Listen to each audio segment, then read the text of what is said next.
주일 예배 가운데 함께 하신 모든 분들에게 하나님의 놀라운 은혜와 사랑이 삶과 가정 가운데 충만하게 부어지기를 간절히 축복합니다. 여러분, 오늘 제목은요, 용서한다라는 것은 사랑한다라는 것입니다 라는 제목으로 함께 은혜를 나누려고 합니다. 여러분, 코리텐 붐 여사라는 분이 아십니까? 코리텐 붐 여사. 그분을 아시는가? 이게 첫 번째, 이게 백 화면이 잘 안 나오는데요. 여러분, 이분이요, 하란 사람이었거든요. 그리고 이분이 참 유명합니다. 여러분, 제가 전에 있었던 그 교회에서는요, 이분이 쓴 책이 필독서였어요. 그게 뭐냐면 주는 나의 피난처시오 라는 책을 쓰신 분인데, 여러분 한번 꼭 읽어보시면 좋을 것 같아요. 여러분, 이분이 2차 대전 중 쫓기는 유대인을 숨겨주었다라는 이유로 온 가족이 나치 수용소에 갇혔고, 혹독한 고문 끝에 온 가족이 다 죽임을 당했어요. 이분만이 구사일생으로 살아남게 되었다고 합니다.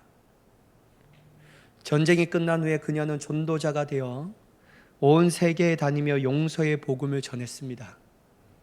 그녀가 용서의 메시지를 전하는 곳마다 놀라운 변화가 일어났으며 수많은 사람들이 큰 감동을 받았다고 합니다.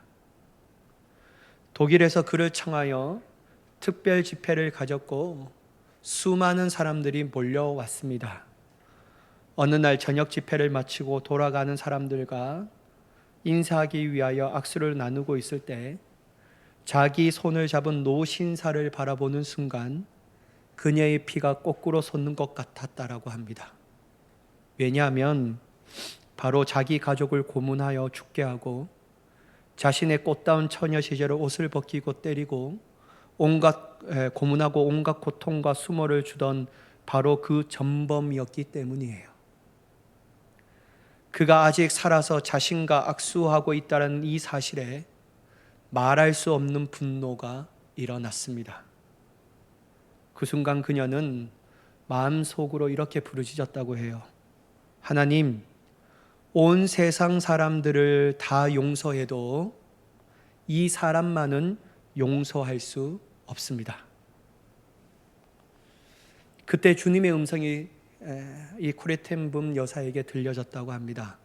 어떤 음성이냐면요, 나는 그 사람까지도 구하기 위하여 십자가를 졌노라. 그녀는 예수 그리스도의 사랑과 용서의 은총을 힘입고 그 원수까지도 용서하였으며, 그를 마음으로 용서하는 순간, 그 순간에 자신의 생애에 가장 즐거웠다라고 고백합니다.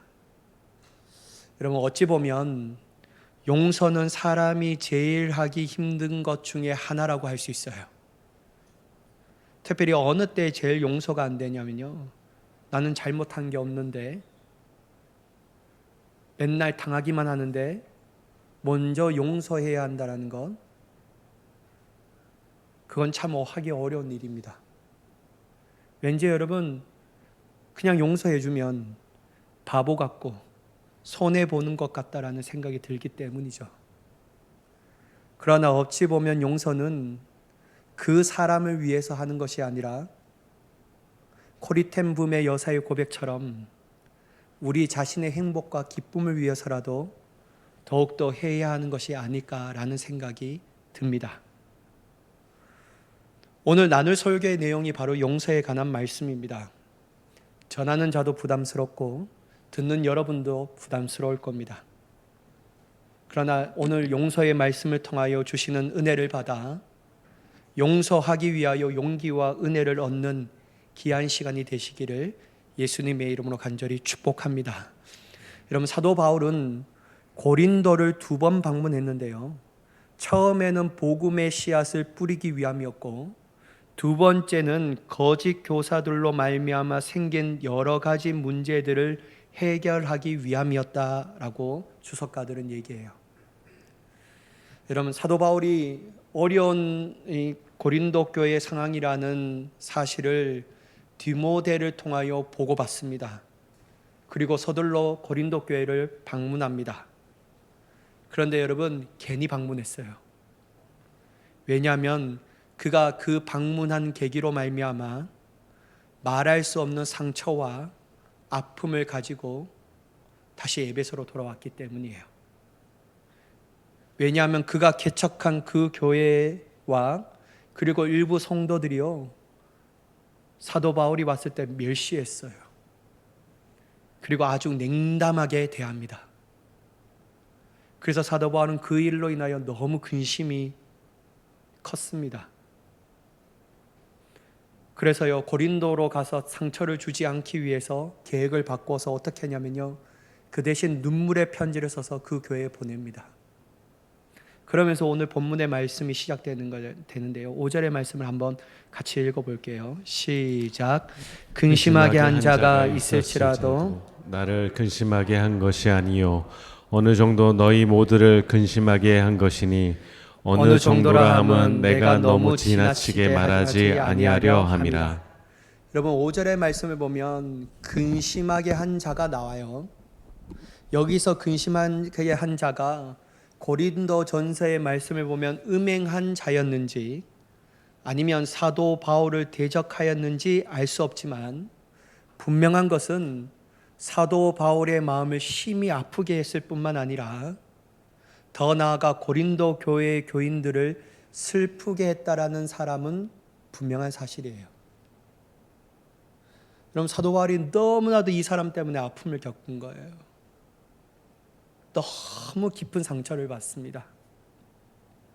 여러분, 만약 여러분들과 제가 인간적인 사도 바울이었다면 자신의 마음을 지극히 아프게 했고 힘들게 했던 사람을 어떻게 대하는 것이 자연스러운 방법일까요?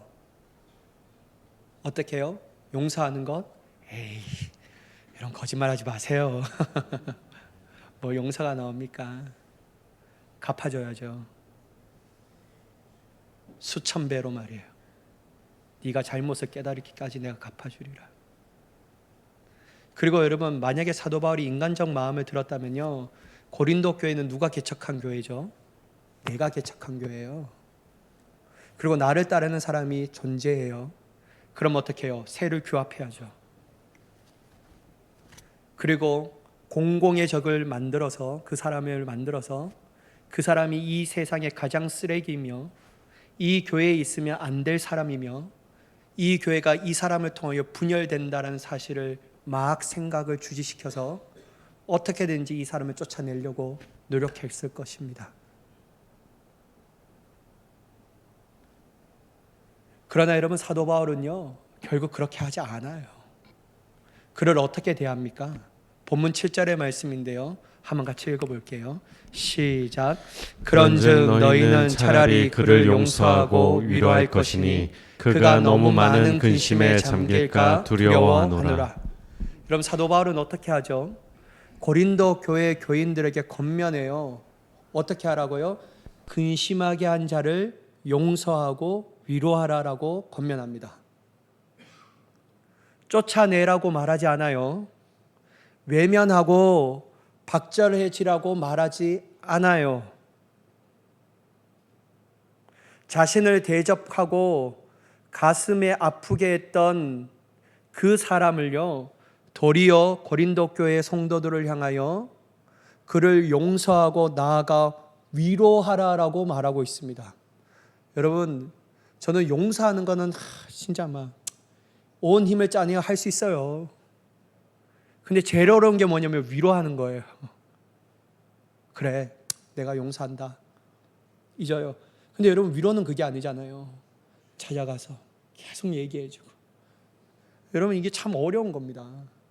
근데 사도 바울은요, 고린도 교회의 성도들을 향하여 용서하고 그를 위로하라. 여러분, 사도 바울이 이렇게 말할 수 있는 이유는 다름이 아니라 그가 고린도 교회 교인들보다 자기를 그토록 근심하게 했던 그 사람을 먼저 용서했기 때문이에요. 자신을 대적하고 가슴을 아프게 하고 교회를 어지럽힌 그를 용서했기 때문에 그는 고린도 교회 교인들에게 그를 용서하라고 말하고 위로하라고 권면할 수 있는 거예요. 여러분 사도 바울이 이게 안 되는데 어떻게 그렇게 하라고 얘기합니까? 그리고 사도 바울이 여전히 대적하는 마음, 아파하는 마음, 이를 갈고 있는 마음을 뻔히 고린도 교회 성도들이 알면 사도 바울이 이중인격자라고 얘기하지 않겠습니까?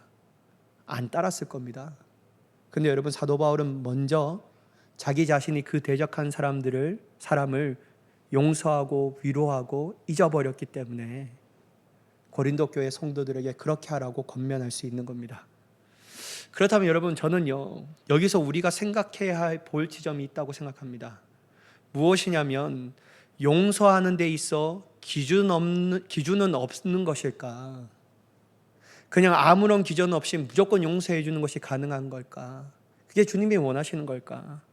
사도 바울도 그냥 아무런 기준 없이 그를 용서했던 것일까?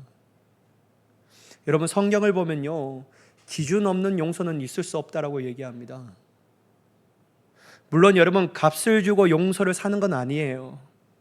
그러나 성경은요 일관되게 뭐라고 얘기하냐면요 자신의 잘못을 깨닫지 못한 사람에게 무조건 용서하고 받아주라고 얘기하지 않습니다. 그 증거가 바로 본문 6절의 말씀이거든요. 한번 같이 읽어보도록 하겠습니다. 시작. 이러한 사람은 많은 사람에게서 벌 받는 것이 마땅하도다.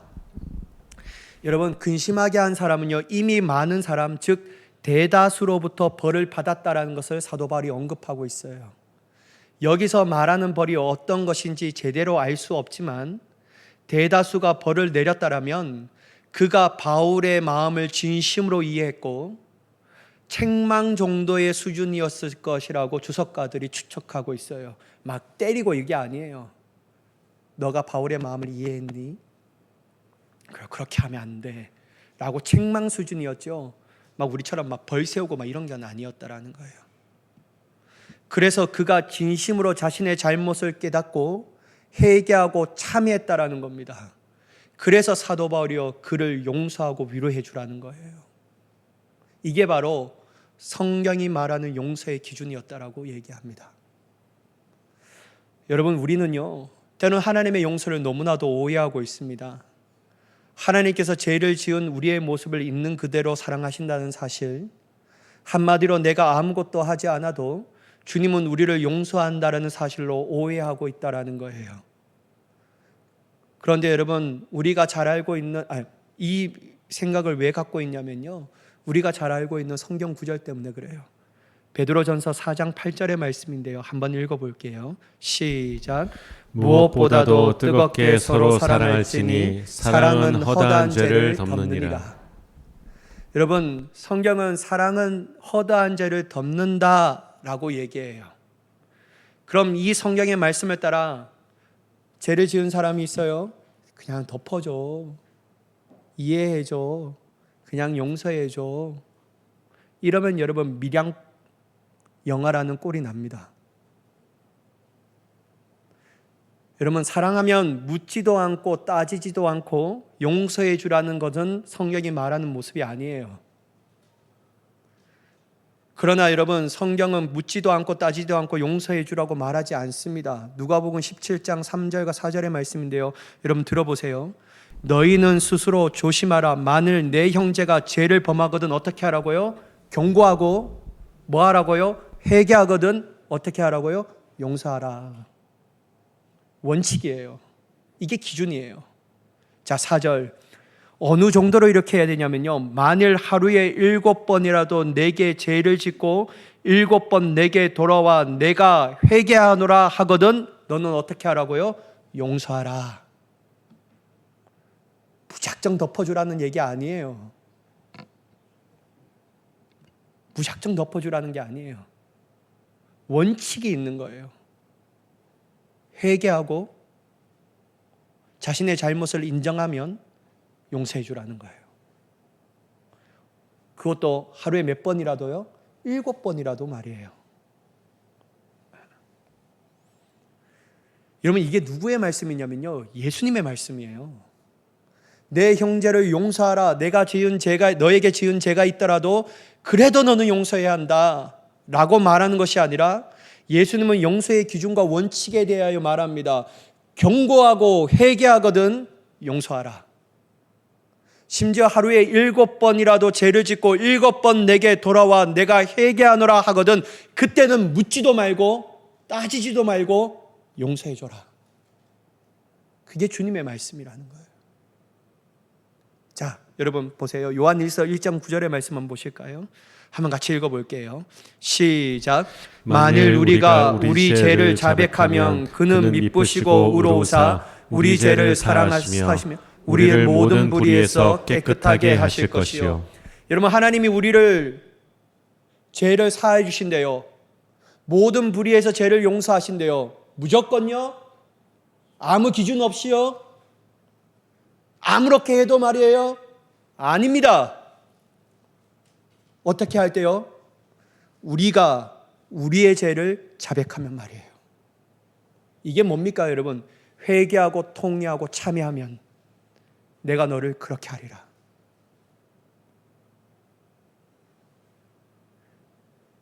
하나님 앞에 우리의 죄를 자백하면요, 한마디로 우리의 잘못을 깨달아 하나님 앞에 참회하고 회개하면 하나님께서 그때 우리의 죄가 아무리 주홍같이 붉을지라도 뭐와 같이 하신다고요? 흰눈같이 희게 하신대요. 그때는 여러분 묻지도 따지지도 않습니다. 여러분 성령 충만을 받고 사도 베드로가요 예루살렘에서 설교할 때였습니다. 베드로의 설교를 듣고 청중들이 마음에 찔려합니다. 그래서 베드로에게 얘기하죠. 형제요, 우리가 어떻게 하면 좋아? 우리가 어떻게 할 거라고 얘기해요. 우리에게 어떻게 하면 좋겠느냐라고 얘기해요.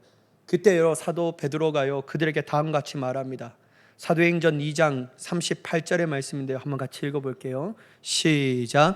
베드로가 이르되 너희가 회개하여 각각 예수 그리스도의 이름으로 세례를 받고 제사함을 받으라. 그리하면 성령의 선물을 받으리니. 이런 베드로가 괜찮아. 뭘 그런 거 갖고 그래. 그냥 세례 받아. 이렇게 얘기해요 여러분. 대수롭지 않게 넘어갑니까? 아닙니다. 베드로가 얘기하잖아요. 뭐라고요? 너희가 회개하여 각각 예수 그리스도의 이름으로 세례를 받고 제사함을 받으라. 이게 원칙이에요.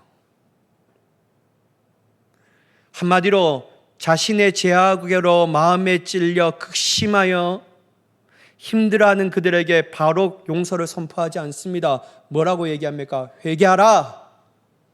회개하라는 거예요.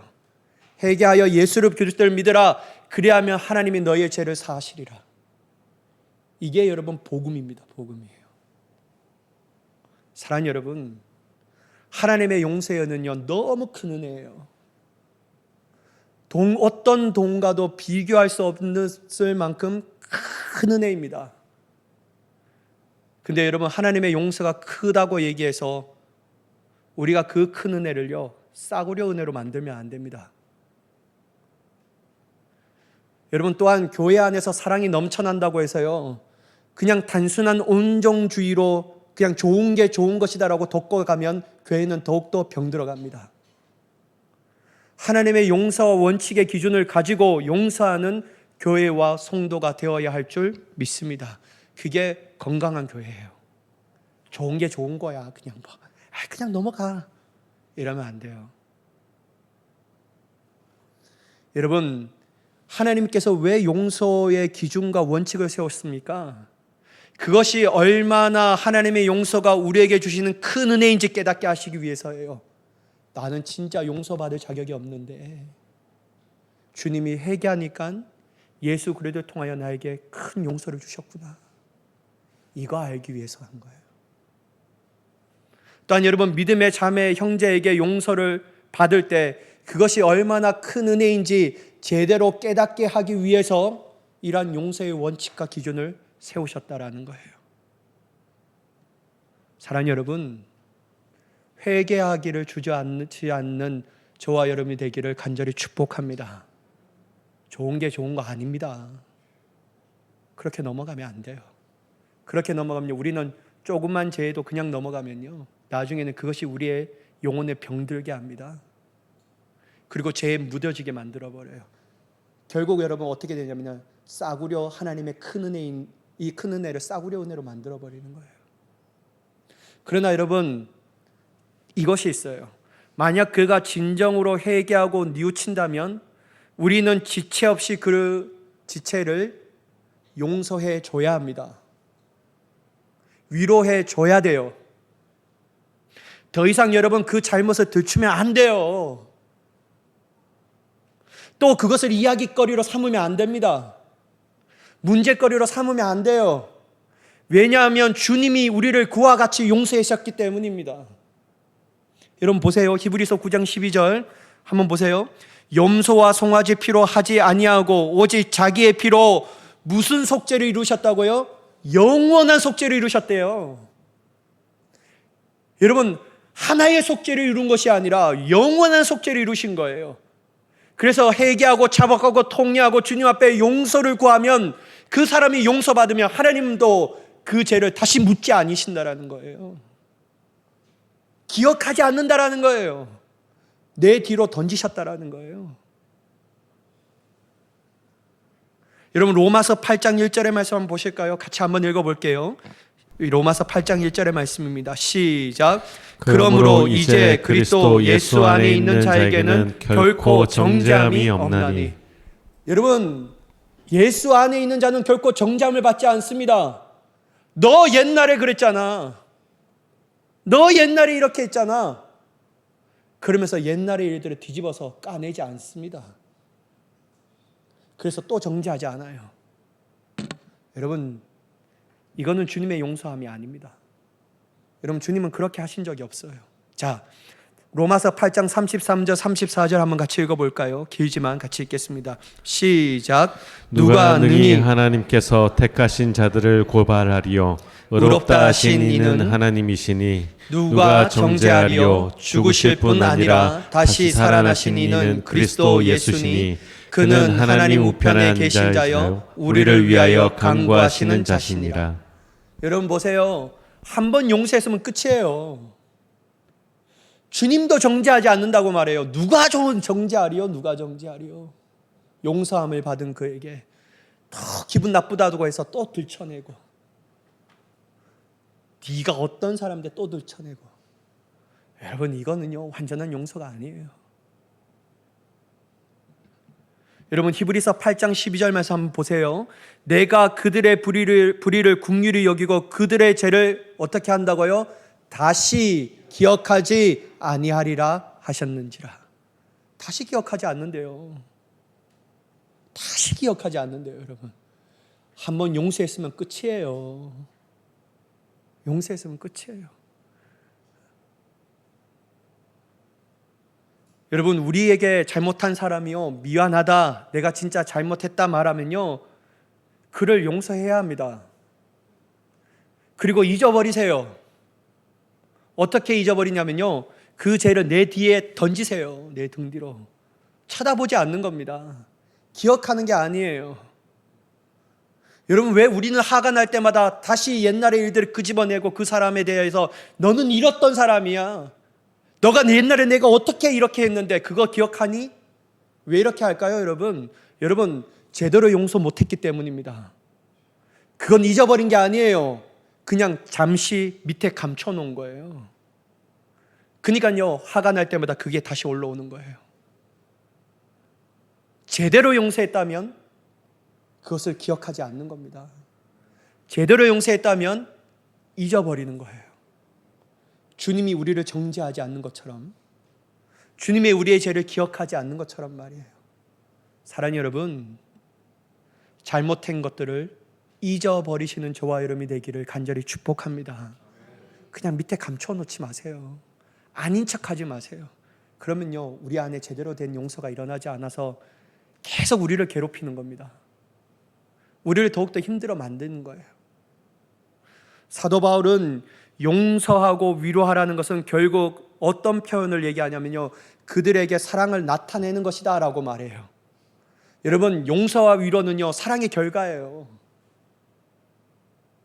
물론 여기서 말하는 사랑은요, 우리 자신이 만들어낸 사랑이 아닙니다. 우리는 절대로 우리 자신이 만들어낸 사랑으로는 용서하고 위로하는 것은 불가능해요. 여러분, 우리의 사랑이 얼마나 이기적입니까? 얼마나 욕심 덩어리입니까, 우리의 사랑이요. 나한테 잘해주는 사람은 사랑하고 나한테 못해주는 사람은 안 사랑이에요. 이게 여러분 우리의 사랑인데요.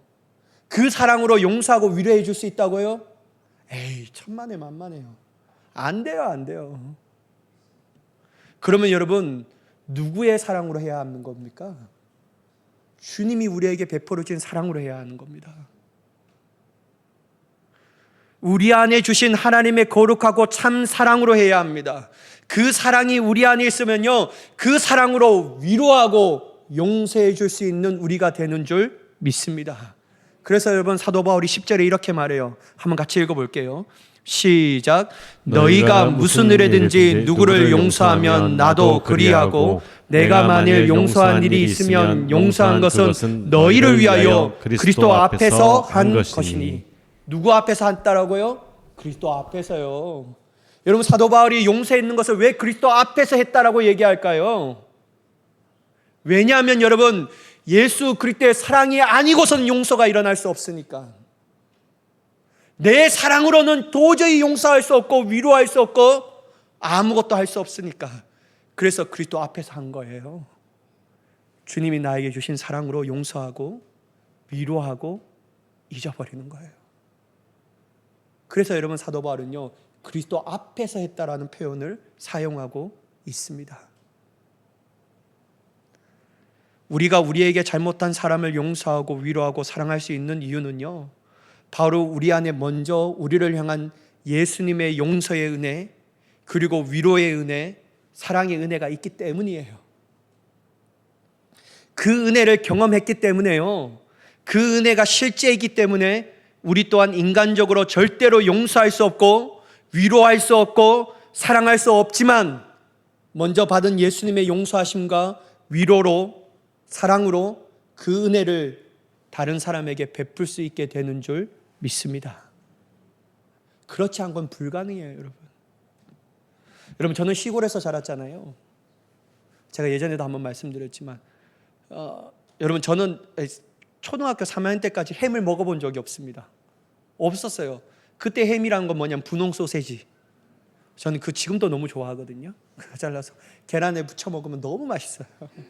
우리 집사람이 한 번씩 그런 걸 해주는데, 저희 햄이라는 거 이게 딱 되는 걸 언제 먹어봤냐면요, 서울에 가서 이모 집에서 먹었어요. 이모가 먹으라 뭐라고 하는데 나 안 먹는다고. 안 먹는다. 나 왜 이걸 먹냐, 안 먹는다 막 그랬어요. 근데 한번 먹으니까요 신세계가 터진 거예요. 너무 맛있는 거예요. 그래서 집에 와서 저희 어머니에게 햄 사달라고 조릅니다. 먹어보니까 나은 거예요. 여러분 제가 왜 이 말씀을 드린지 아세요? 하나님의 용서하심의 은혜와 위로의 은혜와 사랑의 은혜를 경험한 사람만이 할 수 있는 거예요. 그게 나에게 사무치도록 마음에 새겨지도록 실제적으로 나에게 경험되어지니까요, 그 은혜가 너무나도 크니까요 하는 거예요. 세상에 수많은 사람보다 더 악한 죄인이 나인데 이 죄인을 용서하신 하나님이, 그 은혜가 나에게 있는데 어찌 내가 용서하지 못할 사람이 있는가? 그래서 용서하는 겁니다. 그래서 여러분 우리가 용서가 안 되고 위로할 수 없고 사랑할 수 없다는 것은요, 우리가 예수님으로부터 받은 용서의 은혜와 위로의 은혜와 사랑의 은혜가 식어졌다라는 증거입니다. 왜 안 될까요? 식어졌으니까 말이에요. 왜 안 될까요, 여러분? 그 은혜를 기억하지 못하니까 말이에요. 왜 안 될까요? 잃어버렸으니까 말이에요. 그래서 안 되는 거예요. 그래서 자꾸만 자신 안에 있는 이기적인 사랑, 이기적인 마음으로 용서가 아닌 미움이 나타나고요, 위로가 아닌 정죄가 나타나고요, 사랑이 아닌 다툼이 일어나기 시작합니다. 여러분 스데반 집사님을 한번 보세요. 스데반 집사님은요, 예수 그리스도의 위대한 복음을 자신의 민족에게 전합니다. 애끓는 마음으로요, 온 힘을 다해 그들이 구원받기를 열망하면서 전해요. 그러나 여러분 그에게 돌아온 것은 뭐죠? 핍박이었어요. 그 핍박의 형태로 뭐를 나타냅니까? 돌을 던지는 거잖아요. 설교를 듣고 그의 설교를 듣고 분노한 사람들이요, 돌로 스데반 집사님을 향하여 돌을 던집니다. 근데 여러분, 돌에 맞아 죽어가는 그 순간 스데반 집사님이 뭐라고 하셨습니까? 하나님, 난 억울해요. 저런 나쁜 놈들이 있습니까? 하나님, 내가 돌에 맞아서 지금 죽지만 똑같이 그들의 인생의 결말이 돌에 맞아 죽는 인생이 되게 하옵소서. 이렇게 할까요? 아니에요, 여러분. 스데반 집사님은 그렇게 하지 않아요. 뭐라고 얘기합니까? 사도행전 7장 60절의 말씀인데요. 같이 한번 읽어볼게요. 시작. 무릎을 꿇고 크게 불러 이르되 주여 이 죄를 그들에게 돌리지 마옵소서. 이 말을 하고 자니라. 여러분, 스데반 집사님은요, 자신을 향하여 분노의 덜을 젓는 그들에게 하나님, 분노로 다시 갚아주소서라고 말하지 않아요. 도리어 뭐라고 하나님 앞에 긍휼을 요청합니까? 주여 이 죄를 그들에게 돌리지 마옵소서. 여러분, 어떻게 해요? 어떻게 이럴 수 있죠? 어떻게 인간적인 본능과 본심을, 이기적인 마음을 어떻게 다 이기고 이러한 고백을 할 수 있죠? 하나예요, 여러분. 스데반 집사님에게 하나님의 용서의 은혜와 위로의 은혜와 사랑이 실제였기 때문이에요. 지식이 아니라, 누구로부터 전해 들은 소식으로 남는 것이 아니라 자신이 진짜 하나님으로부터 용서함을 받았고 하나님 앞에 위로를 받았고 하나님의 사랑이 나에게 부음받았다라는 것이 실제로 믿었기 때문에요, 그렇게 한 거예요. 그러니까 분노의 말을 하지 않습니다. 도리어 사랑의 말로 그들을, 죄를 용서해달라고 하나님 앞에 간청합니다. 여러분, 예수님도 마찬가지거든요. 예수님도 하나님의 용서와 위로 그리고 사랑을 너무나도 잘 알고 있었기 때문에요, 십자가 위에서 자기를 조롱하고 비웃는 그들을 향하여 다음과 같이 말씀하십니다. 누가복음 23장 34절의 말씀인데요, 한번 같이 읽어볼게요. 시작. 이에 예수께서 이르시되 아버지, 저들을 사하여 주옵소서. 자기들이 하는 것을 알지 못함이니이다 하시더라. 그들이 그의 옷을 나눠 제비 뽑을세. 여러분, 예수님은 죽는 그 순간까지 자기를 대적하고 비웃고 조롱하는 그들에게 똑같이 십자가형으로 갚아달라고 말하지 않습니다. 죽어 마땅한 그들임에도 불구하고 주님이 뭐라고 말씀하시냐면요, 하나님, 그들을 용서해 주세요. 왜요, 여러분? 예수님은요, 누구보다 하나님의 용서의 은혜를 알고 있었기 때문이에요. 누구보다도 하나님의 위로하심을 알았기 때문이에요. 누구보다도 감히 흉내낼 수 없는 하나님의 지극한 사랑을 알았던 분위기에, 그래서 죽는 그 순간까지 자기를 조롱하고 비웃고 핍박하는 그들을 향하여 하나님 앞에 용서를 구할 수 있었는 줄 믿습니다. 근데 여러분, 성경은요, 희한하게요, 용서의 은혜를 제대로 알지 못하고 여전히 그 은혜에 감사하지 못한 사람은 절대로 용서할 수 없다는 사실을 알려주는 비유가 있어요. 그게 예수님의 비유거든요. 여러분, 어떤 사람이 10,000달란트를 빚졌습니다. 이때 주인이 빚진 자를 데리고 와서 너 이 빚 갚아라. 네 자녀를 팔든지 네 몸을 팔든지 갚아봐 라고 말해요. 이때 여러분, 도저히 갚을 수 없습니다 라고 말했던 이 사람의 말을 주인이요, 불쌍히 여기셔서 어떻게 했죠? 놓아줄 뿐만 아니라 10,000달란트를 탕감해 줬대요. 여러분, 실감이 안 되죠. 여러분, 10,000달란트는 엄청난 금액의 돈이에요. 그냥 그걸요, 그냥 그 사람을 불쌍히 여기서서요, 탕감해 줬대요. 여러분, 얼마나 큰 용서를 받은 사람입니까? 얼마나 큰 빚을 탕감받은 사람이에요. 그럼 너무 즐겁고 행복하잖아요.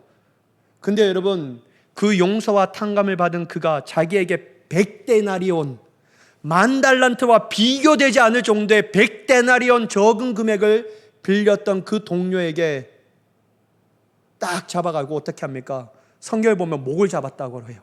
아마 모가지를 많이 흔드는 것 같아요. 흔들어서 갚아라, 그냥 아주.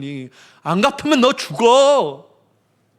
그러니까 봐달라고 했던 이 사람에게 요청을 무시하고 어떻게 하면요, 옥에 가둬요. 그리고 갚아라. 여러분, 10,000달란트 탕감해 해준 주인이요, 이 사실을 알게 되자 다시 그 종을 붙잡아 옵니다. 그리고 그에게 다음같이 말해요. 여러분, 누가복음 18장 32절 33절 말씀인데요, 잘 들어보세요. 제가 봉독할게요. 이에 주인이 그를 불러다가 말하되 악한 종아, 내가 빌기에 내가 내 빚을 전부 탕감하여 주었거늘. 33절의 말씀이 정말 중요한데요, 내가 너를 불쌍히 여긴 같이 너도 내 동료를 불쌍히 여김이 마땅하지 아니하냐. 그 은혜를 몰랐던 사람이에요. 은혜를 모르니까요, 은혜를 행할 수 없는 거예요. 10,000달란트 탕감받았던 그 은혜와 그 기쁨이, 그 용서의 기쁨이, 그 사랑의 기쁨이 그에게 넘쳐났으면요, 100데나리온 용서해 주는 거는 탕감해 주는 아무 일도 아니에요. 근데 여러분, 그 용서의 기쁨과 은혜가 없으니까요, 너 갚아. 안 갚으면 너 죽는 거야. 이렇게 얘기하는 겁니다. 사랑하는 여러분, 용서받은 은혜를 경험한 사람만이 용서할 수 있습니다. 사랑받은 사람만이 사랑할 수 있는 거예요. 저는 여러분의 삶 가운데 하나님으로부터 받은 용서의 은혜가 날마다 기억되는 인생이 되시기를 간절히 축복합니다. 예수 생명까지 우리도 우리에게 아깝게 여기지 아니하고 끝까지 주신 그 하나님의 위대한 사랑을 날마다 기억하며 감사하며 나아가는 인생이 되시기를 간절히 축복합니다. 그러면 용서할 수 있는 거예요. 그러면 위로할 수 있는 거예요. 그러면 사랑할 수 있는 거예요. 여러분 알아요. 이 말씀을 듣는 저와 여러분이 얼마나 부담스러운지요. 용서하고 위로하고 사랑하는 거 어렵다는 거 압니다. 여러분 제가 왜 그걸 모르겠어요. 그 증거가 제 자신인 걸 아는데. 참 희한한 게 여러분, 아이러니하게 삶은요, 좀 어떻게든지 하나님의 말씀에 따라 이 원수 같은 놈이 있어요. 그래서 해결했어요. 그러면 하나님이 우리 이제는 이 원수 같은 놈이 없게 해야 되잖아요. 그러면 어떻게 합니까? 또 원수 같은 놈이 새롭게 막 등장합니다. 짜자잔짠 하면서 등장. 와, 이 진짜 환장할 노릇이에요. 하나님, 내가 그렇게 용기를 내었고 그냥 진짜 막 원수를 용서했는데 또 원수 같은 놈이 딱 등장해. 어떻게 하라는 거예요, 도대체 나한테? 막 이렇게 얘기하고 싶지 않습니까? 저는 그 이치를 발견했습니다. 와, 무조건 용서했는데요, 요 다 해결되니까요, 하루 이틀 기쁘게 했는데 또 원수 같은 놈들이 딱 등장해. 우리 교회 교인들 아니에요. 할렐루야. 심각한 표정 짓지 마세요, 여러분. 빨리. 아니에요, 우리 교인들. 아니에요. 참 저는 하나님 앞에 원망스럽습니다. 또 원수 같은 놈들이 또 있어요. 자, 어려운 거 압니다. 우리의 마음과 힘으로 불가능하다는 사실을 알아요. 왜 모르겠습니까, 여러분? 제가 그 증거인데. 그러나 여러분 기억하십시오. 우리의 마음과 힘으로 불가능하다고 해서 아예 못한다는 것은 아니라는 거예요. 우리 안에 예수님의 용서의 은혜, 위로의 은혜, 사랑이 있는 한 불가능은 가능함으로 바뀌어질 줄 믿습니다. 그 은혜가 나에게 실제이며 잊을 수 없기에 우리는 그 은혜를 통하여 우리의 자신의 악한 본성을 이기며, 그래서 용서할 수 있고 위로할 수 있고 사랑할 수 있는 자가 되는 줄 믿습니다. 저와 여러분의 삶이 이러한 은혜가 넘쳐나는 삶이 되시기를 예수님의 이름으로 간절히 축원합니다. 기도하겠습니다. 사랑의 하나님, 우리에게 주신 하나님의 놀라운 은혜를 부어 주시옵소서. 나는 할 수 없지만 주님의 용서의 은혜가, 위로의 은혜가, 사랑의 은혜가 우리 마음가운데 잊혀지지 않고 기억하고 누리고 있다면 나는 할 수 없다라는 것을 뛰어넘어 하나님의 사랑으로 능히 할 수 있게 되는 줄 믿습니다. 주여, 우리가 그러한 사람이 되게 하여 주시옵소서. 오직 예수 그리스도의 이름으로 가능하는 우리의 삶이 되게 하여 주옵소서. 우리 주 예수 그리스도의 이름으로 간절히 기도드리옵나이다. 아멘.